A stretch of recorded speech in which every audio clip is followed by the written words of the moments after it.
Okay, for the second week of this course, we will look into cluster analysis. So kita akan look into the basic concept and how do we apply this one in a real world situation lah. Okay, so ada tiga jenis modeling. First one is called unsupervised. So unsupervised ni masuklah cluster analysis and also association theory. Okay, we will look into that one later on lah. Today we will look into cluster analysis. So basically, cluster analysis is just to find grouping in your data, like how many groups there are. Then WebEx Assistant is enabled to save audio highlights.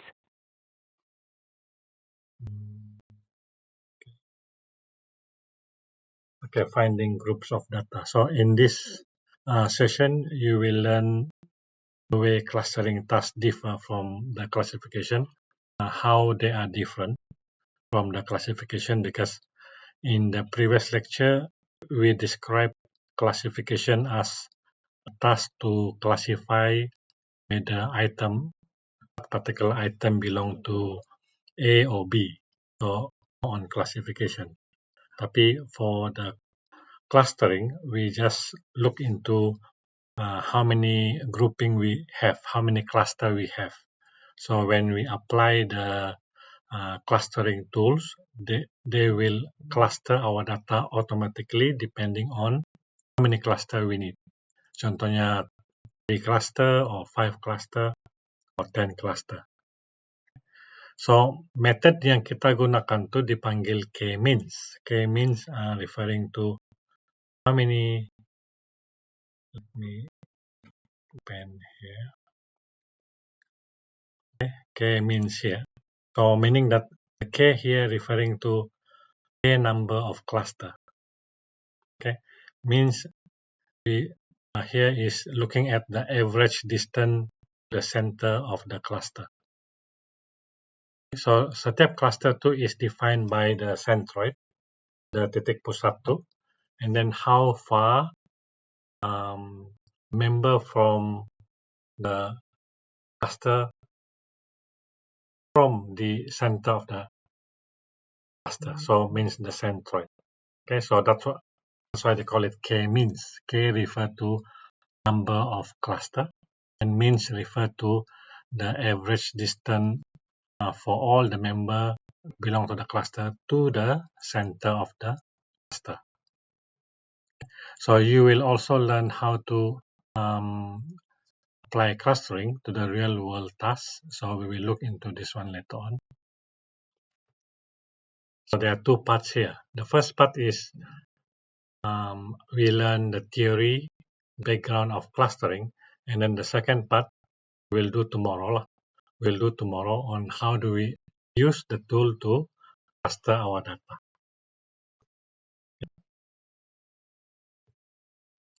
So clustering is considered as unsupervised machine learning.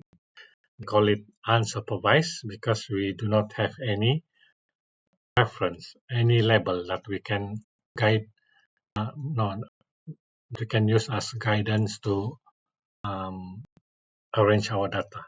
So unsupervised machine learning tasks, we use the characteristic of the individual data itself in order to divide them into cluster. So those who are grouped together, they have similar characteristic. Those who are item belong to different cluster, they have different characteristic. So the clustering is guided by the principle that record inside a cluster should be very similar. So the value for certain attribute will be almost similar. Okay, but they are very different compared to member that fall outside the cluster.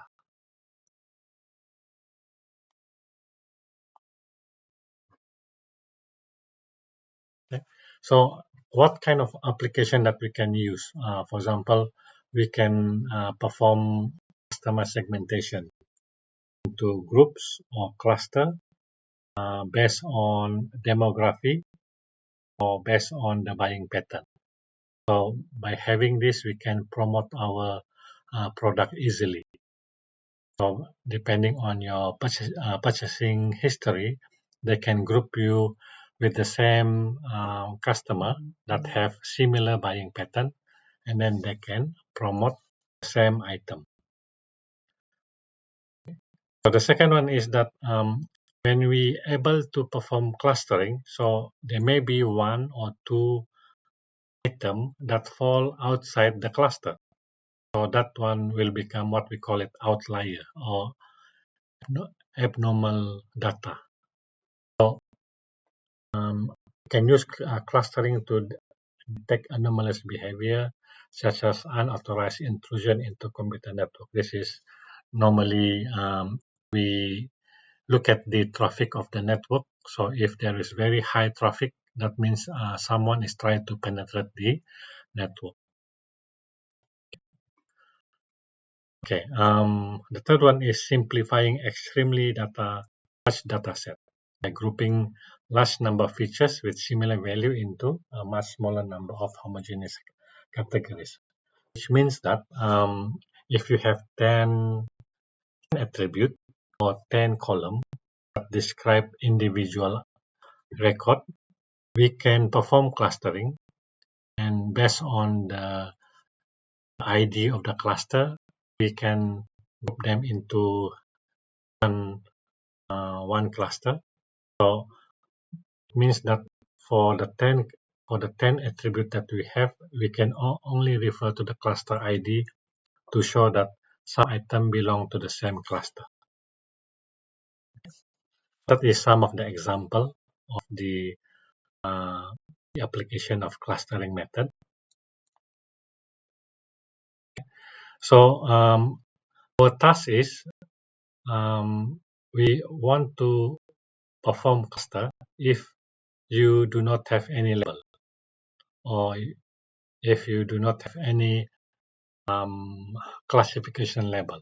Contohnya label A, B, C that menunjukkan dia tu belong to certain classes. So in clustering, we just perform grouping based on the characteristic of the data that we have. So for example, this is we are trying to visualize the clustering. So what we want to do is we want to cluster the data into a few group or few cluster. So the idea is we want to make the cluster as compact as possible, but at the same time also we want each cluster to be far away separated from the other cluster. So we are looking into the intra-cluster. So intra-cluster refer to distance between the membership belong to the same cluster. And we also try to maximize the distance between two items that belong to different cluster. This is what we call the inter-cluster distance. Maximize inter-cluster, minimize intra-cluster. So that is the characteristic of having a good cluster result. But in a real world situation, we just randomly say, okay, I want to have 2 cluster or 5 cluster. When someone asks you which one is the best result, you may look into this. What is the value of the inter-cluster and intra-cluster? Okay, example like this.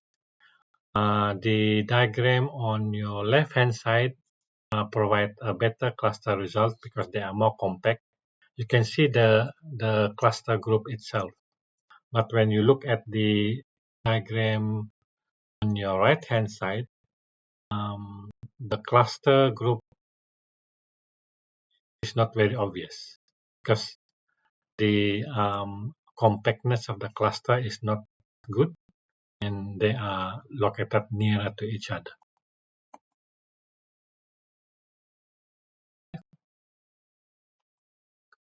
Okay, for this one, how many cluster do you think? Can you see? Can you type how many cluster you have here?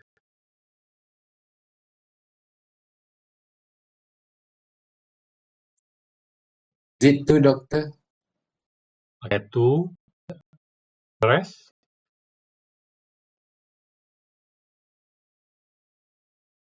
6. 6. Okay. You see 4 or 1.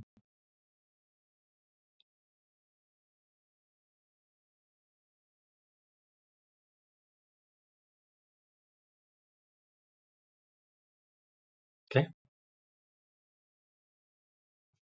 So you can say 2 cluster, or you could say 6 cluster, or you could even say 4 cluster. But you don't know which one is the best one, kan?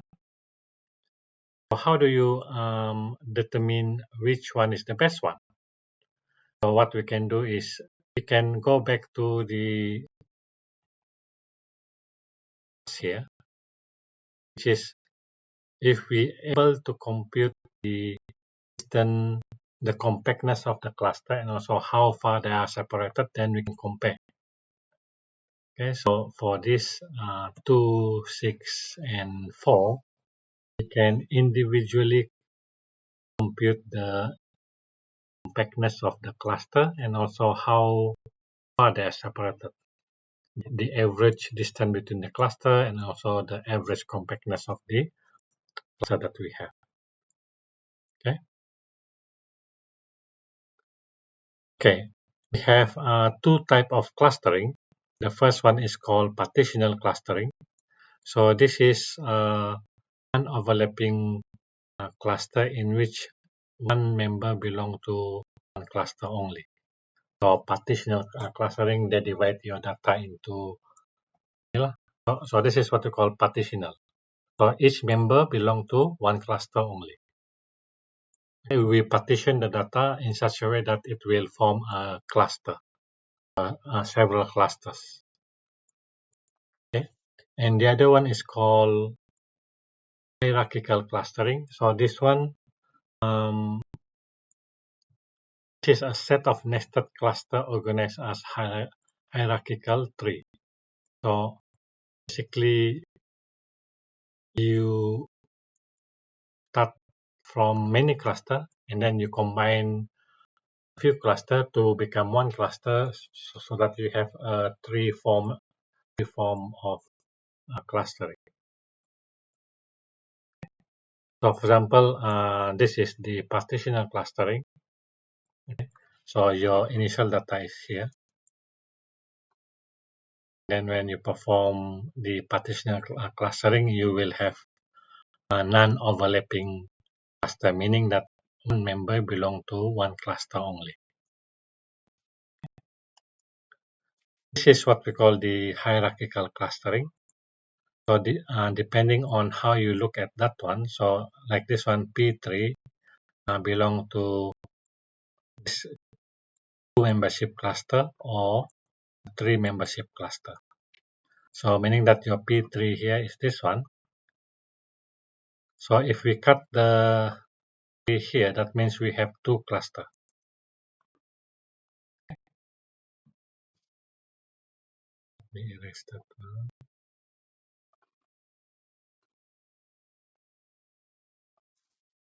But if we cut our 3 here, that means we have 3 cluster. 1,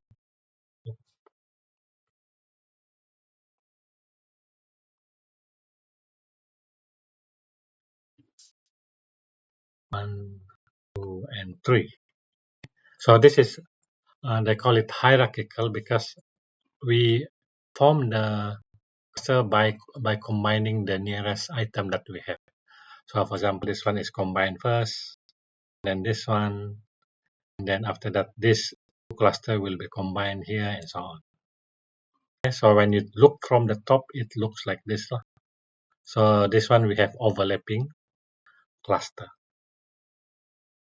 So compared to the partitional clustering, hierarchical clustering you do not have to provide the value of k, which is number of cluster.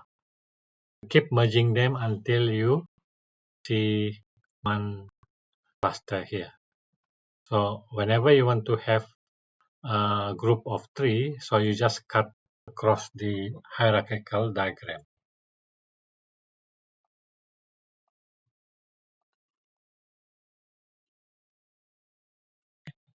So for example, if I want to have a cluster, I just cut across here. If I want to have 2 cluster, I just cut across here. So compared to here, the partitional clustering, we have to inform what is the value of k before we perform the clustering, because they will starting to form a k number of cluster depending on the value of k. Okay, any question? So far, okay? Huh? No problem. Huh?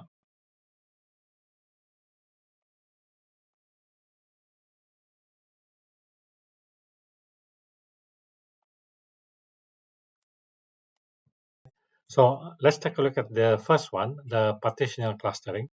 Okay. The step to how did they perform the clustering is that we must give what is the value for k first. So k refer to number of cluster that you need to form. So once you given the value for k, then they will start. You will select randomly from your data a point, the initial centroid. So for example, like this, if you say your k is 3, so they will say, okay, I will pick randomly from your data here. They can consider as a centroid. So 1, 2, and 3. So once you have selected 3 center, then they will say for the remaining of the data, I will assign them to the nearest center. So for example, like this one. So this one is nearer to here. So this one will join this center. And this one also will join this. This one will join this one. And this one will join this one. And for this one, nearest center is this. And for this one, the nearest one will be this. And similar to this will follow this and here. Okay. So basically, we will be able to form 3 cluster here. 1, 2, 3. So this is the step by step on how the cluster is formed. So when you try to apply this one, what you need to do is you just mention this is the value for k equal to 3 or k equal to 2 or 5. So the system will automatically decide, okay, for this record, it belongs to cluster 3 or cluster 4. So depending on the characteristic of the data itself.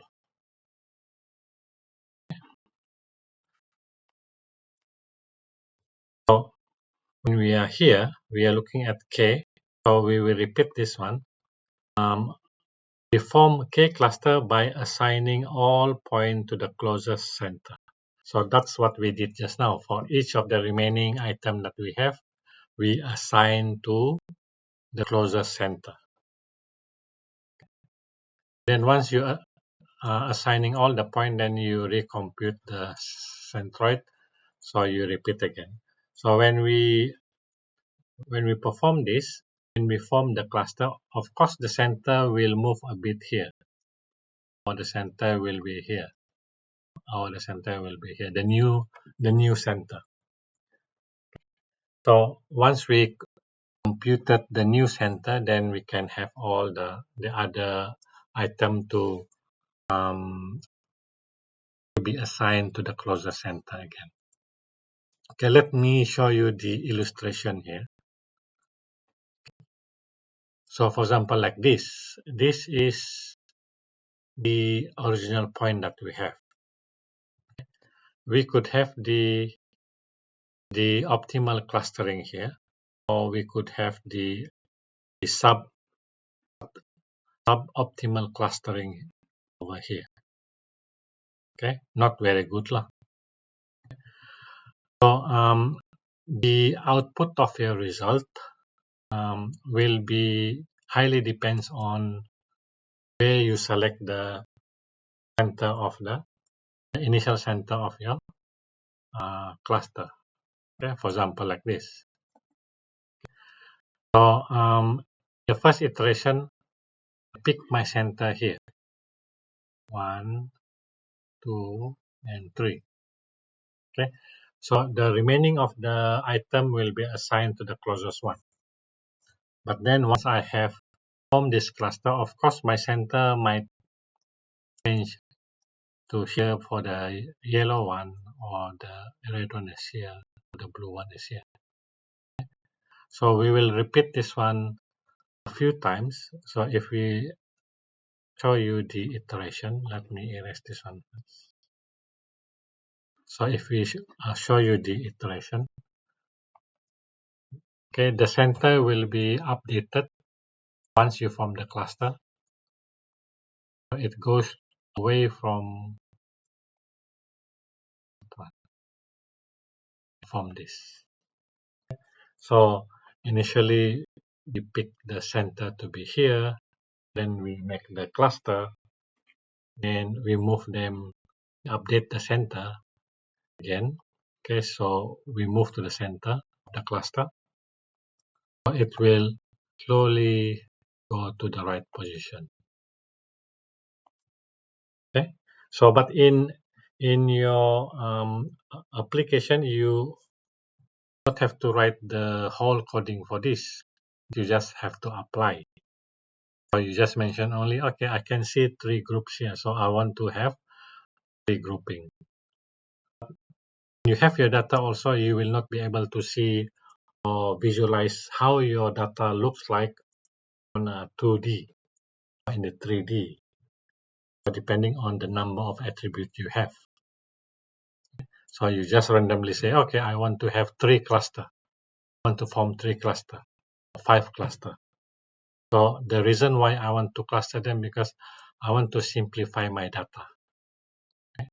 Meaning that all the records that belong to the same cluster, they have similar characteristic. So I can ignore the other attribute that I have. So that's the reason why we use clustering, just to simplify your large data set. So in case if you want to do modeling, or if you collect your data and then you want to perform clustering, so you know already how to perform the clustering, what it means, and then how do you optimize them later on. So this is so the most important part is choosing initial centroid. Okay, but this is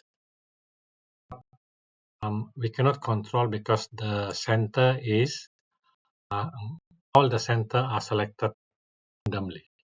What you can do is you can run this one a few times, so meaning that you will have different initial center for each run. Then you will keep the best result. How do you know the best result? You look at the compactness and also the how far the cluster are separated from each other. Okay. Now the question is, how do we measure the distance? Or measure the distance between this center to each of the member here. So we used what we call the Euclidean distance. So for example, we have your center here, and then this is the item. I want to look at what is the distance between the center to the item that we have.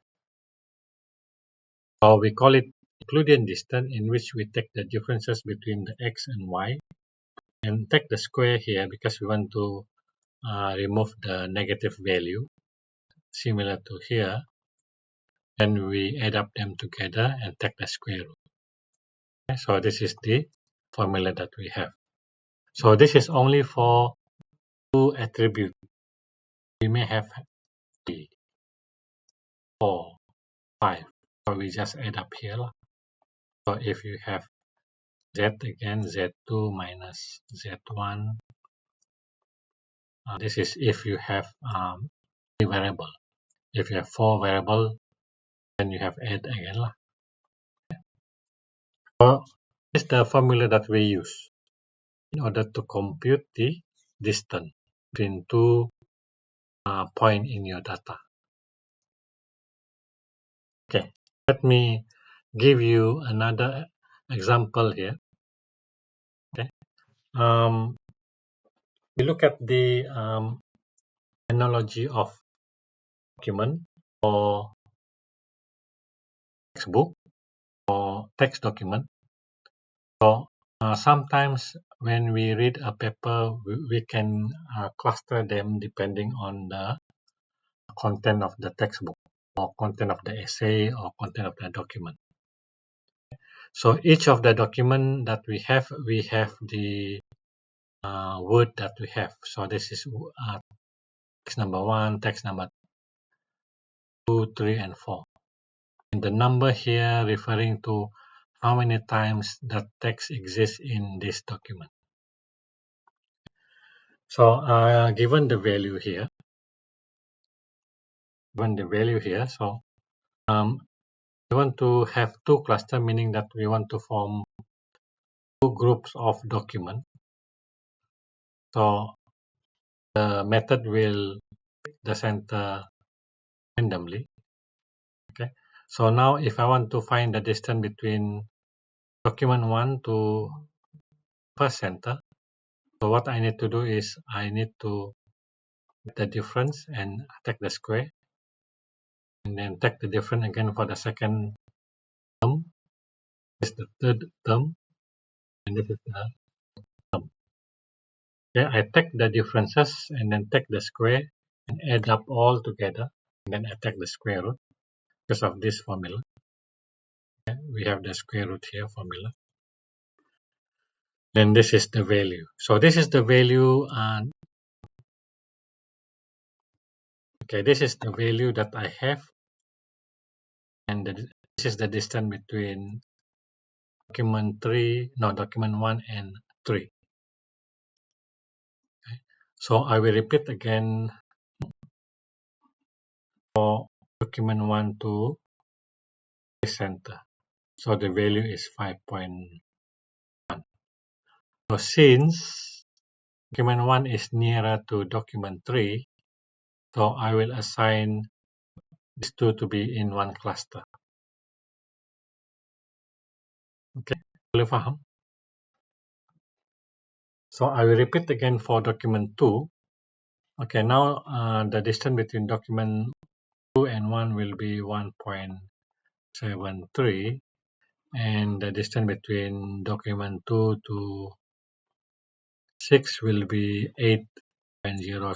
So since this is smaller, I will say document 2 will belong to the same cluster as document 3.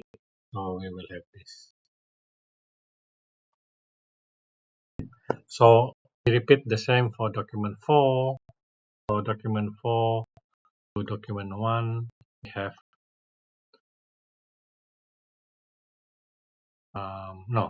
document 4 to 3, we have 8.72. Document 4 to 6 will be 1.41. So since this is nearer to document 6, I assign them to the same cluster.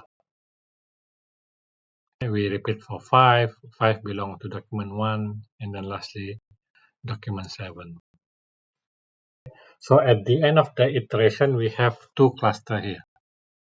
So for each of the assignment, I need to compute the distance first between these two records that we have.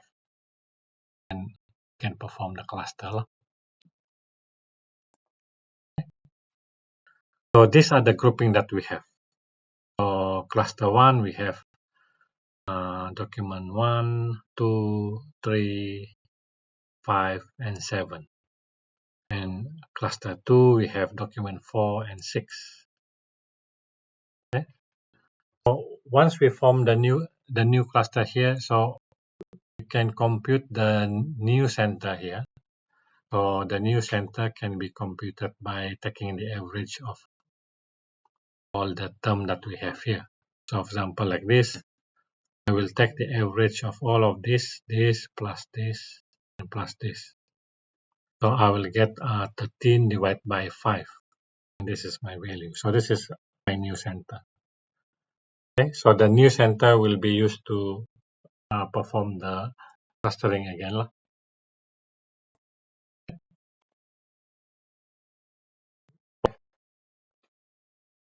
So the main idea that you need to know here is this one. This is the formula that we use to compute the distance between the center to the number. Okay.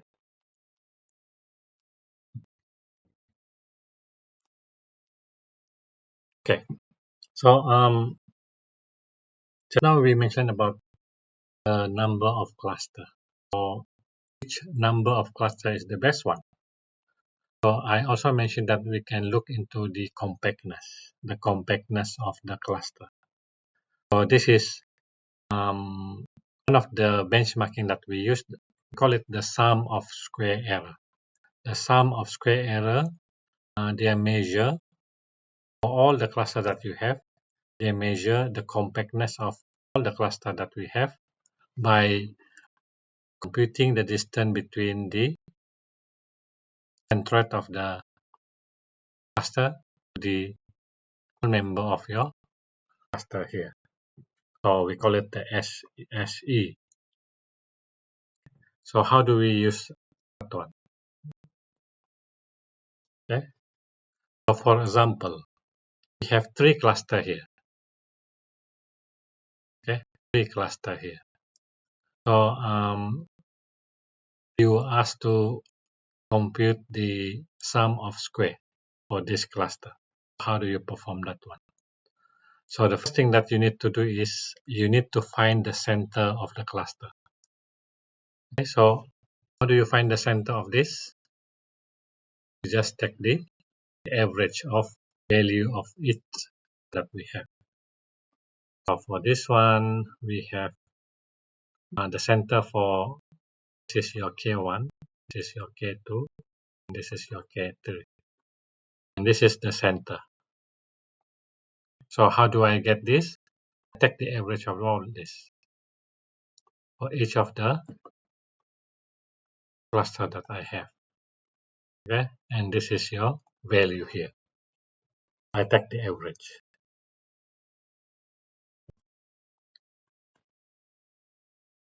So once I get the center of each of the cluster, then I can start using the Euclidean distance, or no, use the sum square error. So the sum square error is this one. So for example, like this. Okay, this is your center.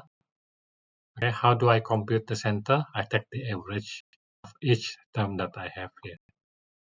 So this one is here. This is 2.5. This is 5, and so on.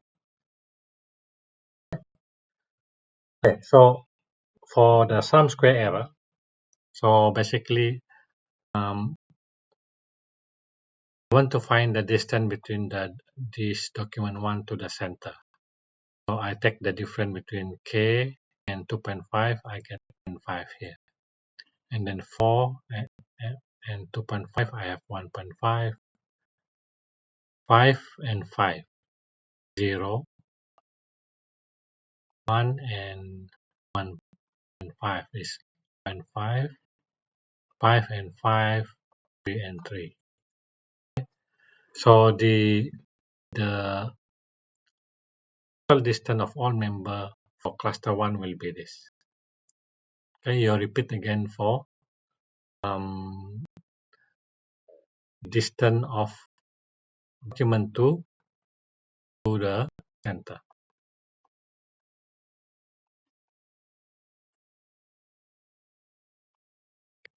For this one, we just say, okay, different of this, and this, then you square them. So this is all 0, this is 0.5, this is 0, this is 1.5, this is 0.5. Okay, so once you get the distance for the document 2 to the center, then I will add up them together. So this plus this. Okay, so the smaller is the SSE, the better is your result here. But this is only for cluster 1. You need to perform for cluster 2. So this is the sum square error for cluster 2. And this is the sum square error for the cluster 3. So since we are looking at the sum of square errors, so we add up all the value we have. So this is the value for the sum of square errors. So our objective is we want to minimize this because we want to have a very compact one. So you can try cluster 4 or 5 and so on.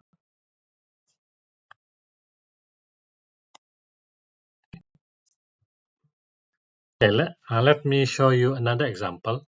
This is when we are picking the wrong centroid in the first place. And because we cannot control this, the center is being selected randomly. So let's suppose we have this as the initial centroid. Okay, we pick 3. As it proceeds, it will give you this.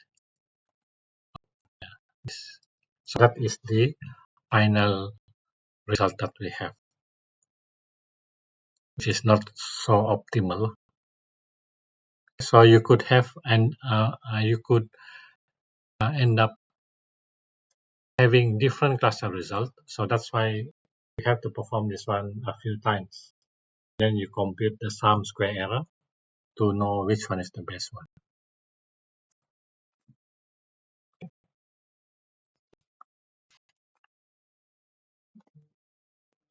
Okay. When I say we have to run this one a few times, so the probability of having a good cluster is that when k is 10, when the number of cluster is 10, the probability of having a good one will be 0.0006, which is almost 0. So meaning that you will not have the best cluster result, but what you could do is you could repeat a few times just to be able to see what is the best result that you get so far. Okay. So sometimes the initial centroid will readjust themselves in the right way, and sometimes they don't. Okay, another example. So this is supposed to be 10 cluster. You can see that the centroid are selected randomly here, but in different position. So if we run through a few times, so it goes to the right one. Okay, but this one we have this area here where the centroid is 3 selected there. So when you run through this, so you will have 10 clusters juga, tapi this is 1, this is 1, this is 1 here. Over here we have 3. So cluster analysis is very interesting because it simplifies your data, it also summarizes your data. Okay, so like I mentioned just now, you need to perform multiple run. Okay, so or could use the hierarchical clustering to determine the initial centroid. Or what you could do is you could select more k-centroid in order to minimize the sum square error. If you have more center, then more of your item will be close to the center.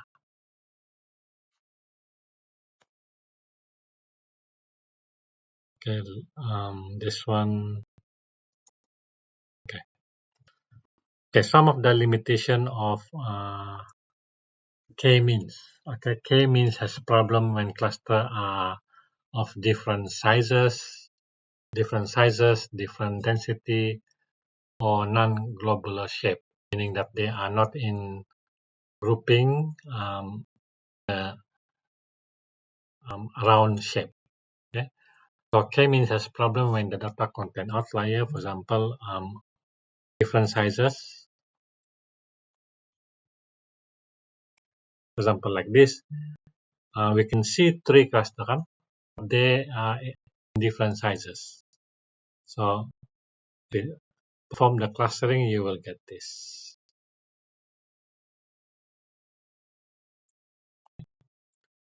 Different density. So over here is much more dense.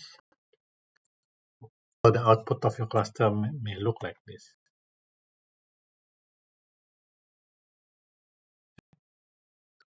And the third one is non-globular.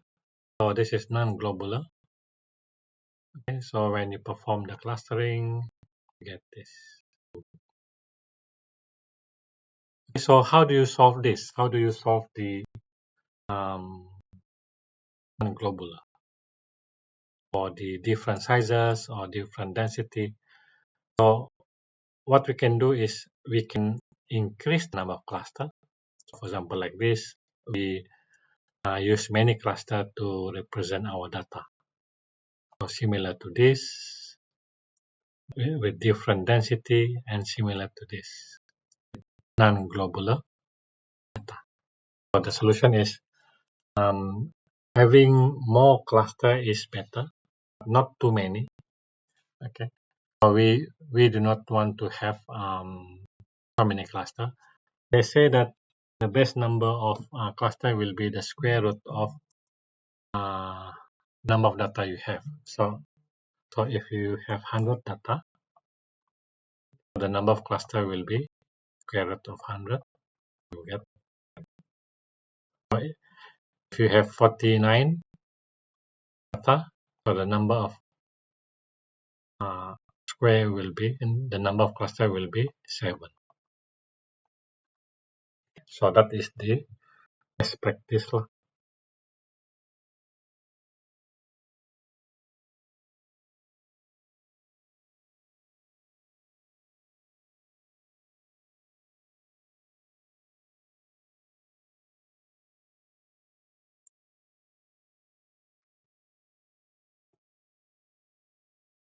Okay, so any question?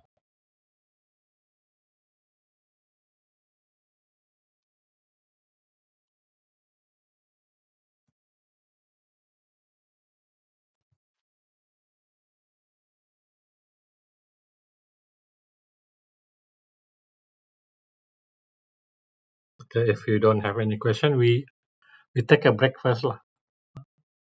Breakfast. Okay, we take a break first, 10 minutes, then we come back. Okay, see you jam 9:10 menit lah, 9:12 menit.